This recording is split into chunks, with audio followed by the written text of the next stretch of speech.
music that you play there? What is that? How do you call that folk music? I think it was Studs Terkel who asked Big Bill Brunzi, did he consider his blues music to be folk music? And Big Bill says, well, never heard no horse.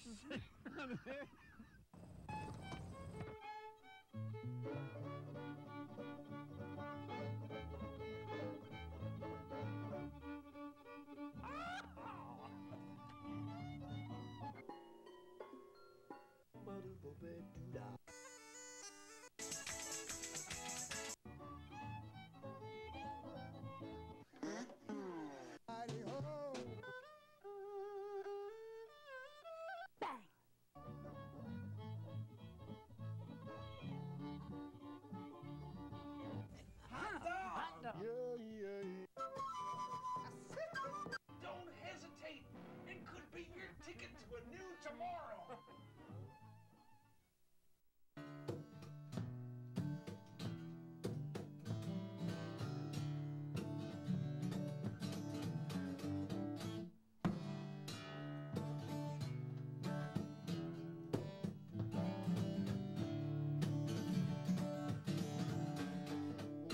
Have I put my big old foot in my mouth again?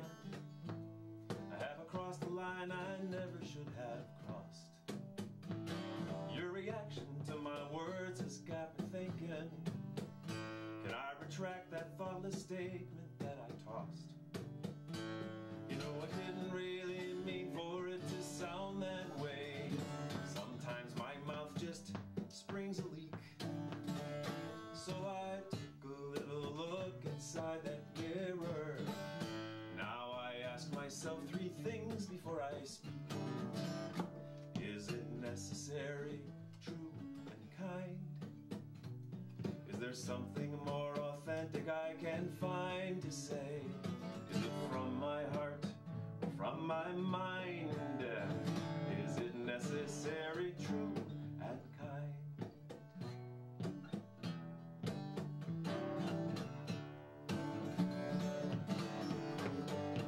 If I could hit rewind and take it back, I'd do it. Would you kindly put a muzzle on my beak? That old tape I've got's an 8-track, I'm so through with it. Will the silence be improved on when I speak? Is it necessary, true, and kind? Is there something more authentic I can find to say? Is it from my heart or from my mind? Is it necessary, true, and kind? When my monkey mind has found that open faucet and the chatter makes a steamy pool of stress, if there's any trace of toxic in my talking, I will grab a mop and clean up all my mess. And I will do my best to button up and hear you. Knowledge speaks, but wisdom listens. I saw that written on the Jimi Hendrix bumper sticker. He was awfully smart for a musician. Is it necessary, true, and kind?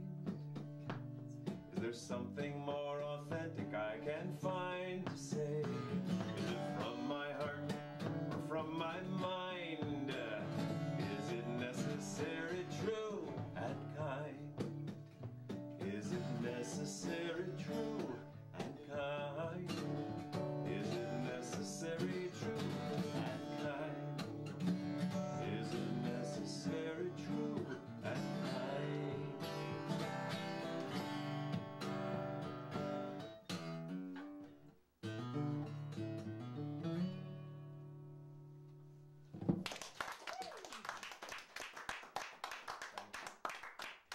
All right. The show is Horses Say None of It, and our guest is David Roth. My name is Ralph Littman. Hey Ralph, it's good to be here. Thank you. Welcome to the show. That is a great song. Thank you. I made it up. I didn't make up the principle. I've heard that idea of necessary, true, and kind attributed to Quakerism, Buddhism, and all that sort of thing, but I thought, that's something for me that bears repeating. if I could only remember to think that before I speak. Yes, indeed. Yeah. You've got me questioning what I should say next. No filters. I love it. Thanks. You also lead workshops in addition to singing and performing. Well, you know, I don't know if unconsciously I figured this out, but, you know, as a bona fide baby boomer and, you know, playing venues around the country where the audience is aging right along with me, and, you know, there's some trickle-down effect where sometimes fewer people are mustering the resources to go out. I've somehow tumbled into this workshop, songwriting camp, kind of retreat niche, if you would, where, you know, I go and teach at adult songwriting camps, and I'm running a couple events myself now. I have one called the Cape Cod Songwriters Retreat that's now in its 3rd year and is very, very much fun. And, you know, people like us get together, no horses yet, and, you know, we create an intentional writing community, you know, for a few days. It's a very level playing ground, you know, there's nobody up here and down there. It's not like an audience performer kind of relationship. It's more of how can we support each other, you know, to bring out the creativity that we all have, you know. So we kind of make the playing field level, and we encourage everybody to express, you know, the beauty that's in every single person. What else would you like to play for us? Oh, let's see. How much time have we got? Not much. Better get on this here. I thought I'd play a little guitar this morning, also known as ukulele. There's been quite an upsurgence of interest in the ukulele lately. Yeah. Last few years. It's a great, what I call, entry instrument, because you could use one finger and it's very easy on the fingers just to play a C chord like that. So for people who don't really play an instrument, this is a great one. I conduct a workshop at various places around the country called an ukestra, which is an ukulele orchestra. And, you know, we get people of all levels, mostly beginners, going, you know, we get right down to, okay, pick up the ukulele, put it on your thigh, or maybe a little higher, maybe you can tuck it in there, you know, put one finger there and go like this. And then we go, if we take a second chord, which is now 2 fingers, we go, and all of a sudden you've got, you are my sunshine, my only sunshine. You make me happy, like that, okay? So, song.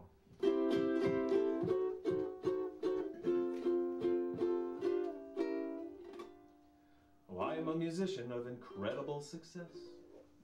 I don't have a day job that's successful, I would guess. I ply my trade most night times when most other folks are free. I tour and I travel for a fee. When I pull into my driveway after many miles and treks, I hug and kiss my lovely wife, and then we have some dinner, and then it's time to make up for the time that I was gone. I've got a honey-do list that's very, very long. But laundry has been piling up while I've been gallivanting. Those lilies by the Buddha are in need of some transplanting. My wife has been here working while I've been out there wandering. Still some questions linger on that I have been pondering. Does Randy Newman wash a dish? Does Dylan take out trash? Was Fluffy's little litter box kept clean by Johnny Cash? Did Lennon lift a finger around the house from dusk till dawn? Does Joni Mitchell ever mow the lawn? What a sing-along line. I don't know how that would sound. Does Joni Mitchell ever mow the lawn? Now I would not compare myself to those iconic folks. Still I write my share of serious songs and tasteful jokes. Yet as I take the rotting food out to the compost heap, these thoughts into my subconscious do creep. Does Cat Stevens ever wash his car? Did Chapin trim a tree? Do Crosby, Stills, and Nash divide the household chores by 3? Does Clapton ever clean up clutter? Did Joplin clean a John? Does Joni Mitchell ever mow the lawn? Those kids for making furniture, did Springsteen ever build one? Or water buckets for the plants, did Elvis ever fill one?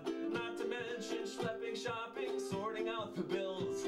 Does Gordon Lightfoot go and get his own prescription pills?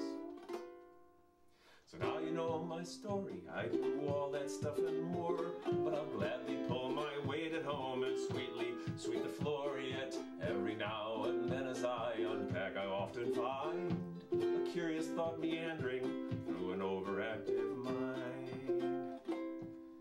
Does Paul McCartney walk to town? Does Paul McCartney walk the dog? Paul Simon drive to town? Were Pooch's little poopies ever scooped by Jackson Brown? Does J.T. lift the boxes in the basement with his brawn? Does Joni Mitchell ever mow the lawn? Does John Prine ever wash and peel a prawn? Does Carole King cut out a food coupon? Does Joni Mitchell ever mow the lawn?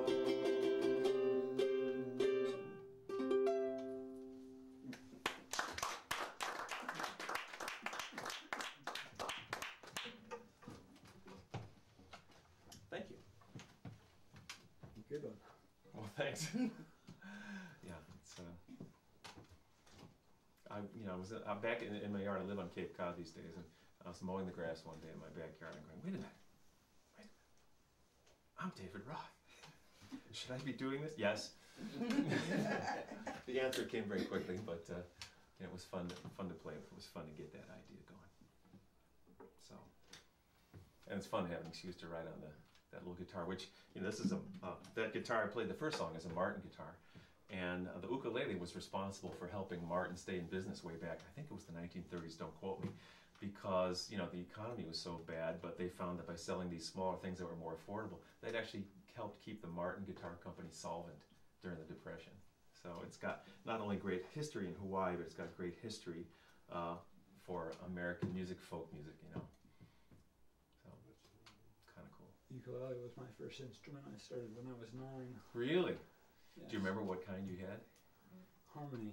Oh yeah, I had a harmony guitar, also known as a cheese slicer or hard-boiled egg slicer, because the action was about like that, and you could just about get an egg down all the way through with one push, But you had to put a plate over the sound hole unless you wanted to go down in there.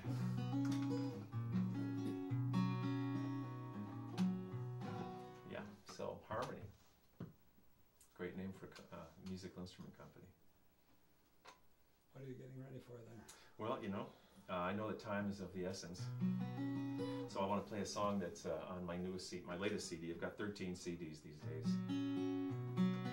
I've got more musical CDs than certificates of deposit, so that's my investment in the future. So this song was inspired by a couple of friends of mine in Florida who become really good friends, a couple of gals with special needs. And they invited me to lunch about 3 years ago because they wanted me to write them a song.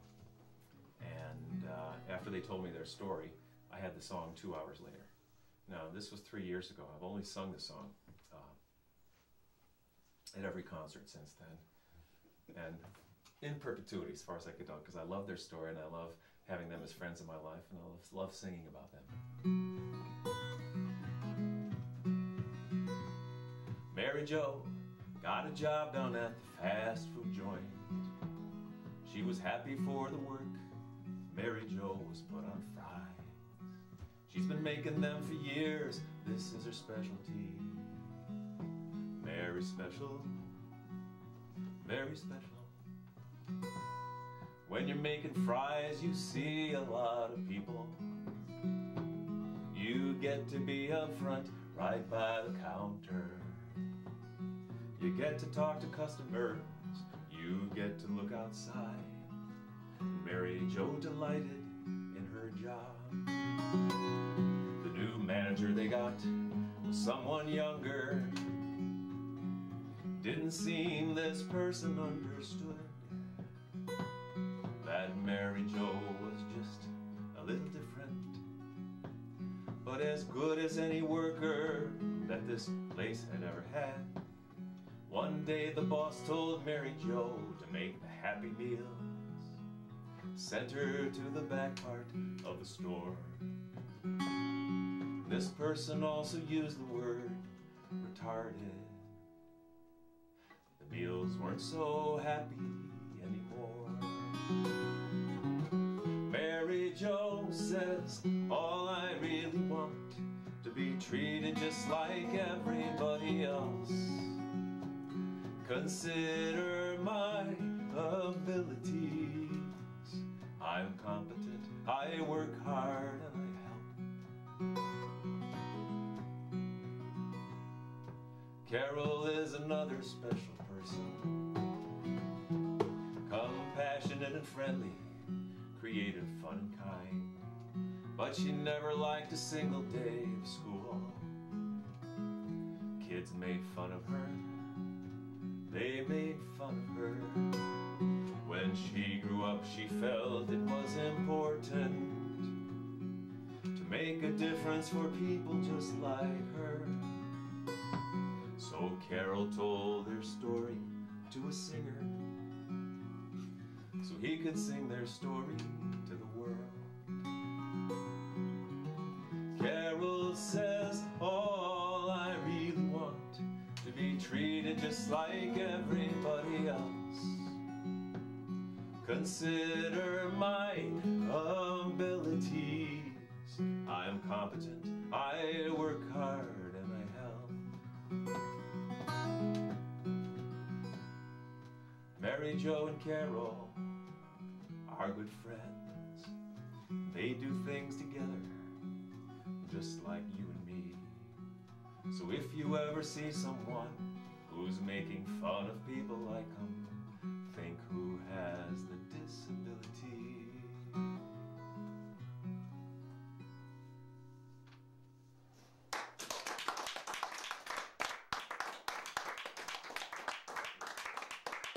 So I want to show my shirt. You know, this is a shirt. It says "Label Jars, Not People."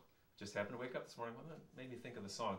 And I've been carrying these around for the last 2 years. It's a fundraising T-shirt for a nonprofit in Florida that Mary Jo and Carol, both around 60 years old now, like me, they are on the board of directors of. And it's completely run by people with different abilities. And they advocate for funding and that sort of thing, and awareness, you know, about services that people like them can benefit by. So, Label Jars, Not People, that's where my T-shirt comes from. So, it's a 2XL, 2X, so it's also pajamas and a house dress if I need one. Right on. Yeah, amen. Very moving song. Thanks. Meeting these two gals has altered my life in a wonderful way. You know, so I mean, when I lived in New York City in the 1980s, one of the first jobs I got was for an agency called Hospital Audiences, and I went in and auditioned for them because I saw the ad in Billboard, and I had just arrived in New York. I didn't know what I was doing. I was getting any part-time job that I could to be able to live in Manhattan, and fell in with the fast folk crowd there early on. But one job I got was, I went and auditioned for Hospital Audiences. They wanted to find entertainers who could go to nursing homes, hospitals, psych wards, prisons, halfway homes, to do a little 45-minute show. And I auditioned with the old traditional folk song, the Wabash Cannonball, you know, from the great Atlantic Ocean to the wild Pacific shore, from sunny California to southbound Labrador. But what I did between the verses was I yodeled. And they kind of went, they were sitting going, like, no one ever yodeled down in a folk song. Yodel-o. And they hired me, and I still have friends to this day from the 1980s from working with those beautiful people. And I went to just about every facility in all 5 boroughs, meeting special people of all kinds. So unwittingly or not, I fell in to see people that some people might consider invisible or would prefer not to see. And I have a great affinity for them. And Mary Jo and Carol, just in a long line of beautiful people that I might not have noticed if it weren't for things like that. So. That's great. Yeah, thanks. Touching. What else would you like to do for us? Yeah, I hope we have time to squeeze in 1 or 2 more. I think what I'll do is I'll go retro. I mentioned making 13 albums. I think I'll sing the title song from my first CD, which came out in 1992, or was it a cylinder or an 8-track? I'm trying to remember, going back that far. But about 5 years ago, I got a fan letter from a 9-year-old girl who said my songs gave her confidence, courage, C-O-R-I-G-E, and encouragement. So she wrote me that she had been encouraged by my songs, and that's my new mantra, you know, have courage. And she, in that letter, told me that this song, which I sang at her parents' wedding before she was born, was her mom's favorite song in the whole world of mine.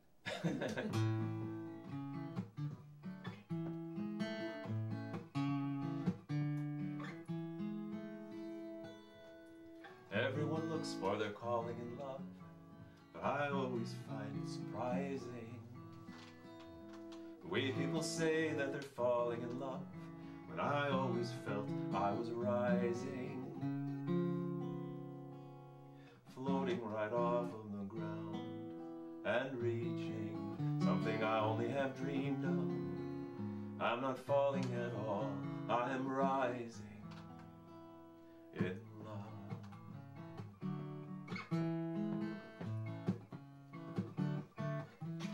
And everyone talks about tying the knot, but I have a hard time agreeing with the way that we bind up this love that we've got, when the feeling of love should be freeing, lifting each other up instead of giving one another a shove. We won't be falling at all, we'll be rising in love.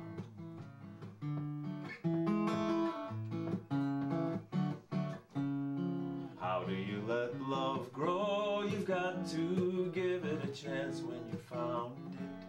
A bird in your hand will stay until you start to close your fingers around it. Love is a river whose waters we test, and a measure of where we are going. But you never can step in the same river twice, for the water is constantly flowing. But the deeper the river, the greater the trust, and the more that we're rising above, we won't be falling at all, we'll be rising in love. I'm not falling at all, I'm rising. I'm not falling at all, I am rising. I'm not falling at all, I am rising in love. Rising in love. Rising in love. I am rising in love.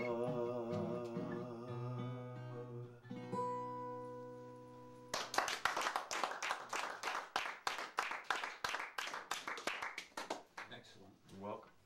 Thanks very much.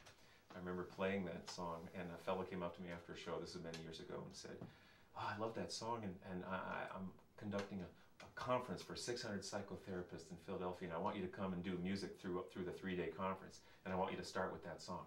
And I said, "Sounds great." Okay, so I went to this conference, and that was the first song I played, facing 600 psychotherapists, you know, on the first morning of the conference. And at the mid-morning bagel break, a woman walked up to me, you know, rather sternly and said, "Young man," I said, "Thank you," and she said,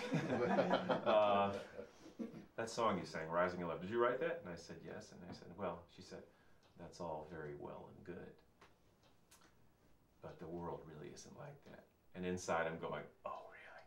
But outside I was smart enough to think necessary, true, and kind, so I didn't say anything.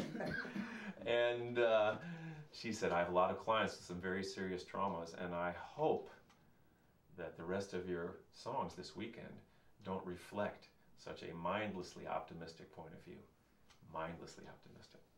And then she walked away, and I never saw her again. So she gave me, you know, something to munch on, and I never thought of it as mindless optimism. I thought and think of it as mindful optimism. So, you know, over the years since I've been doing this, I've been praised or dismissed, you know, for having this sense of optimism on music, but it's something I really like to celebrate in what I do. The world is very busy and complicated, but when I find ordinary people who do extraordinary things, or if I find an idea or hear in a conversation something that encourages me, lifts me up in some way, I will rise to it and make no apologies for it, and do it mindfully. So, Never saw that gal again, but when I came back from the bagel break, the next song I played was a song that I wrote dedicated to unsolicited advice. And I won't, there's no time for now, but it's called Don't Should on Me and I Won't Should on You. The most carefully pronounced song in folk music. And when I recorded that album back in 1992, I got Christine Lavin to be my duetess. We sang a duet on that song with the Big Dixieland Band, and the late great Howie Wyeth, who used to play drums for Bob Dylan in the Rolling Thunder Review, played not only drums but honky-tonk piano on the cut. You know, so it was a beautiful kind of a collision of all these beautiful forces like Christine and Howie and Mark Dan and the East Village and the Jack Hardy Group and the songwriters, you know, that I fell in with in 1980 when I stumbled into the Cornelia Street Cafe in Greenwich Village. And it all turned into this. Who knew? Horses probably knew, but I didn't know. I saw the Rolling Thunder Review in Providence, Rhode Island. Years ago? Yeah. Oh, wow. So the guy you saw, he had a little, like, Irish cap on, Howie Wyeth. Incredible drummer. And then when I was doing this recording in Mark Dan's studio loft in the East Village, Howie was there playing drums. And then he said, do you want some piano on this? And I didn't know if he played piano, but I looked over at Mark Dan, and Mark Dan went... And Mark had the funkiest, out-of-tune old upright you ever saw with a few keys missing and all that. And Howie sat down, and in one take, he played the rip-roaringest honky-tonk piano that was right in the pocket. And it just blew my mind. You know, there's musicians and there's songwriters. I don't think the two are necessarily synonymous. I consider myself a songwriter who, I try to make my music as good as possible, but when it comes to being a musician, you know, there are musicians who are on, like, you know, upper levels of understanding and comprehension, you know, that I can only enjoy as a fan and aspire to, you know.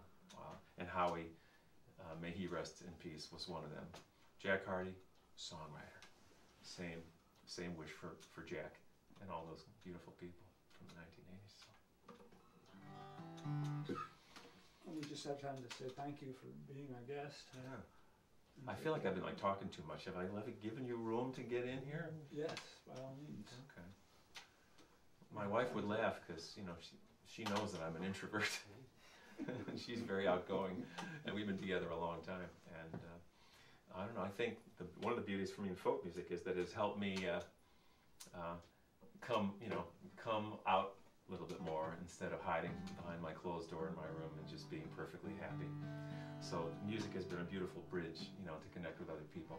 And some people say it builds community, and I'm one of those people. So far, so good. Should we play it? So let's do it.